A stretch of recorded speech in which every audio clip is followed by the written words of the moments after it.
Continuamos ahora con la segunda parte de las proteínas. A lo largo de esta presentación analizaremos la estructura terciaria y cuaternaria de las proteínas. Definiremos además las proteínas conjugadas con algunos ejemplos. Vamos a ver la diferencia entre los conceptos de desnaturalización e hidrólisis y hacia el final de la clase estudiaremos las características de tres proteínas: la hemoglobina, la mioglobina y el colágeno. Con la bibliografía recomendada pueden ampliar los conceptos de esta clase. En la estructura secundaria nos referimos al ordenamiento espacial de los residuos de aminoácidos adyacentes, mientras que en la estructura terciaria, además, vamos a analizar las interacciones a largo alcance. Esto significa las interacciones que se puedan llegar a dar entre aminoácidos que en la cadena lineal estén muy alejados. En las proteínas globulares con estructura terciaria es muy común la presencia de motivos o dominios, conocidos como estructuras supersecundarias, que vimos en la primera parte de la clase. En resumen, la estructura terciaria es la disposición tridimensional global de todos los átomos de una proteína. Algunas tendrán estructura fibrilar y las denominamos proteínas fibrosas, y aquellas con estructura globular las denominaremos proteínas globulares. La estructura de la molécula en su conjunto se encuentra estabilizada por interacciones hidrofóbicas, salinas o electrostáticas, y también por interacciones del tipo puente de hidrógeno.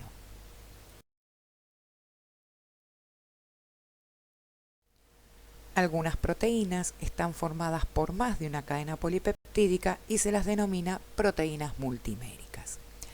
Cada cadena es una subunidad o protómero y pueden ser iguales, similares o distintos. Las interacciones que mantienen unidas a las subunidades son del tipo débil. Consideramos la estructura cuaternaria como la disposición tridimensional de todas las subunidades que forman la proteína. Cuando hablemos de la hemoglobina, veremos un ejemplo de este tipo de estructura y de las interacciones que unen a las subunidades que la conforman. Algunas proteínas contienen componentes químicos diferentes a los aminoácidos, y estos compuestos químicos se encuentran asociados permanentemente. A este grupo de proteínas se las denomina proteínas conjugadas. La parte no aminoacídica de la proteína se denomina grupo prostético, y a estas proteínas se las clasifica de acuerdo a la naturaleza del grupo. Por ejemplo, las glucoproteínas contienen como grupo prostético un glúcido, las lipoproteínas un lípido, las nucleoproteínas contienen ácidos nucleicos, las metaloproteínas contienen iones metálicos o metales, las hemoproteínas contienen al grupo hemo y las flavoproteínas contienen flavinnucleótido. El grupo prostético es parte de la proteína y es importante para la función. Su ausencia determina la pérdida de actividad biológica de la proteína. Dos conceptos muy importantes y diferentes son los de desnaturalización e hidrólisis. Cuando hablamos de desnaturalización, hablamos de la ruptura de las interacciones que mantienen estabilizadas las estructuras secundaria, terciaria y cuaternaria. Por este motivo, hay pérdida de la conformación espacial que conlleva una pérdida de la función biológica, pero todavía se mantienen las uniones peptídicas entre los aminoácidos. Algunos agentes desnaturalizantes pueden ser los cambios en el pH del medio, algunos solventes, el calor, la urea y los detergentes. Al mantenerse la estructura primaria, en algunos casos, pero no siempre, es posible revertir la desnaturalización. Por el contrario, la hidrólisis afecta todos los tipos de estructuras proteicas, incluidas la estructura primaria. Siempre es un proceso irreversible. Cuando veamos la síntesis de proteínas, veremos los motivos por los cuales la ruptura del enlace peptídico no se puede revertir.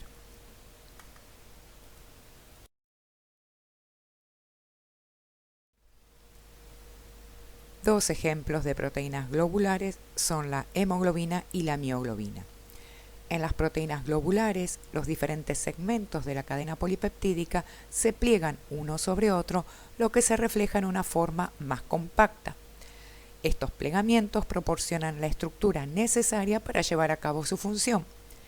En el caso de la hemoglobina, tendremos una proteína multimérica formada por 4 subunidades, y en el caso de la mioglobina, una proteína monomérica formada por una sola subunidad.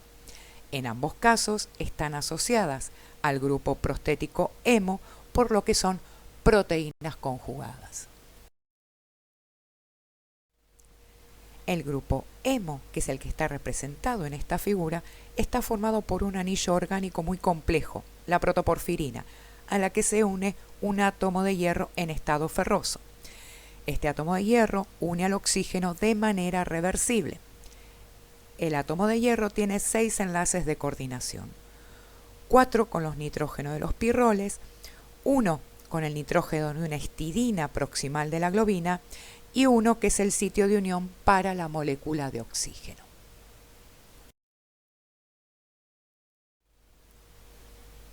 La hemoglobina participa en el transporte de oxígeno desde los pulmones hacia los tejidos, donde lo libera. También transporta dióxido de carbono desde los tejidos hacia los pulmones. Participa también en la regulación del pH sanguíneo. Y en cuanto a la mioglobina, se encuentra únicamente en el músculo y sirve como reserva de oxígeno intracelular.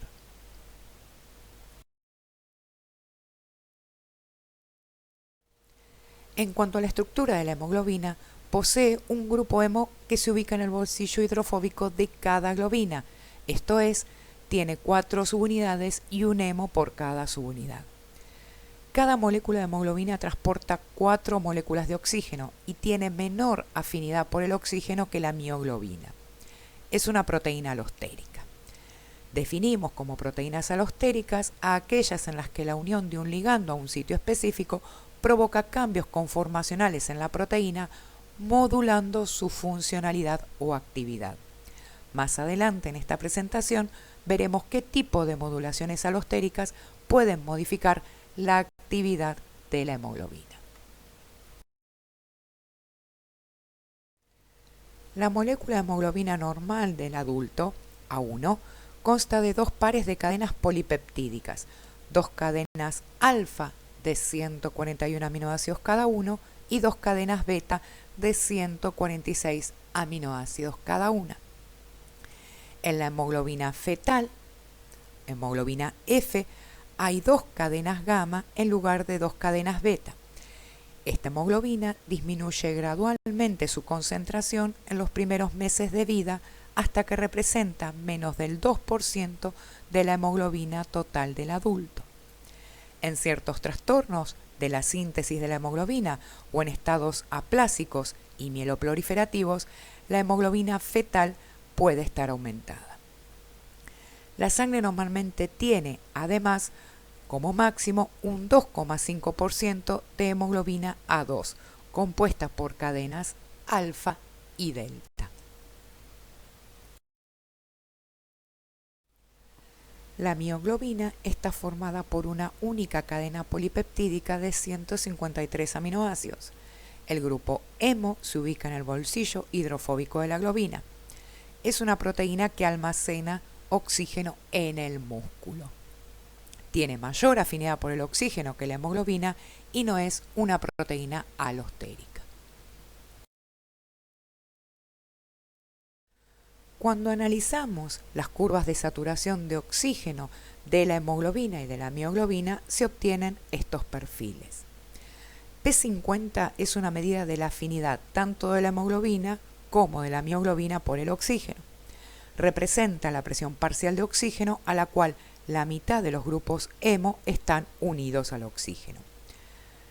La unión de un oxígeno a la primera subunidad de la hemoglobina facilita la unión de los restantes.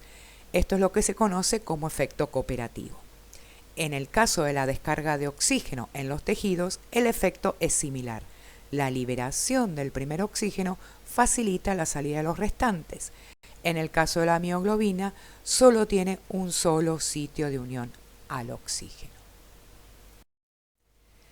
¿Y qué es el efecto cooperativo? La hemoglobina en su estado sin unión al oxígeno se encuentra en una forma denominada T, de baja afinidad por el oxígeno. En los pulmones, donde la concentración de oxígeno es muy alta, se favorece el ingreso del primer oxígeno a uno de los grupos hemo. Con esta primera unión se produce un cambio conformacional en las subunidades restantes de la molécula, que pasa a una conformación denominada R. Esta forma R tiene mayor afinidad por el oxígeno. Este efecto cooperativo hace que la afinidad de la hemoglobina por el oxígeno aumente a medida que se ocupan los grupos hemo, que recordemos en el caso de la hemoglobina son 4. Además de transportar casi todo el oxígeno que necesitan las células desde los pulmones hacia los tejidos, la hemoglobina transporta desde los tejidos hacia los pulmones el dióxido de carbono producido en la oxidación de combustibles orgánicos. Cuando la presión parcial de oxígeno es elevada, como ocurre en los pulmones, se favorece la unión de oxígeno a la hemoglobina. Con un pH relativamente más bajo que en los pulmones y con altas concentraciones de dióxido, como ocurre en los tejidos, la afinidad de la hemoglobina por el oxígeno disminuye, lo que provoca que el oxígeno sea liberado en los tejidos. El efecto del pH y de la concentración de dióxido sobre la afinidad de la hemoglobina por el oxígeno es lo que denominamos efecto Bohr. En cuanto a los efectores alostéricos, analizamos acá, por ejemplo, el pH y la presencia de 2,3-difosfoglicerato. En los dos casos vemos lo que ocurre cuando aumenta o disminuye la concentración de cada uno con respecto a la curva normal, que es la que tienen en el centro en azul. Un aumento en la concentración de protones, esto es, un descenso del pH, provoca un desplazamiento de la curva hacia la derecha. Esto quiere decir una disminución en la afinidad de la hemoglobina por el oxígeno. En cuanto a la presencia de 2,3-difosfoglicerato, que está presente en altas concentraciones en el glóbulo rojo, disminuye la afinidad de la hemoglobina por el oxígeno. Sin entrar en detalles, vamos a comentar únicamente que esto se produce porque está estabilizada la forma T, que como mencioné anteriormente es la forma menos afín de la hemoglobina por el oxígeno. Adicionalmente se muestra el efecto de la temperatura también sobre la afinidad de la hemoglobina por el oxígeno. Tengan en cuenta, reiterando y viendo el dibujo, que la curva normal es la del centro, es la celeste, y hay un aumento en la afinidad marcado por la curva verde y la disminución en la afinidad marcado por la curva roja. El colágeno es una familia de proteínas fibrosas presentes en los animales. Se encuentra en el tejido conjuntivo de tendones y cartílagos, en la matriz ósea de los huesos y en la córnea del ojo. También lo encontramos en vasos sanguíneos y dientes. Forma fibras insolubles de gran resistencia mecánica, proporcionando fuerza a las estructuras y tejidos que lo contienen. Existen muchos tipos de colágeno en los vertebrados con una composición de aminoácidos muy particular. Presenta aminoácidos no habituales como la hidroxilisina e hidroxiprolina, y esto está relacionado con las limitaciones estructurales de la hélice del colágeno. La composición de aminoácidos del colágeno suele ser la repetición de la secuencia glicina, prolina, hidroxiprolina. Estos aminoácidos son los que permiten la estructura característica de esta proteína. La secuencia de aminoácidos y la estructura cuaternaria superhelicoidal del colágeno permiten un estrecho empaquetamiento de las 3 cadenas polipeptídicas. El colágeno es una estructura superenrollada, pero con características particulares. 3 cadenas polipeptídicas, denominadas cadenas alfa, cada una de las cuales presenta giro levógiro. Estas 3 cadenas se enrollan para formar la estructura típica del colágeno, denominada tropocolágeno, pero cuando se enrollan lo hacen de manera dextrógira. Esto es lo que denominamos enrollamiento de giro contra giro. Las moléculas de tropocolágeno se asocian formando microfibrillas que se empaquetan formando fibras. Este ajustado enrollamiento de la triple hélice y sus enlaces transversales hace de esta estructura que sea inextensible. Las fibrillas de colágeno son entramados supramoleculares constituidos por esta triple hélice que se asocia de diferentes maneras proporcionando distintos grados de fuerza a la tensión.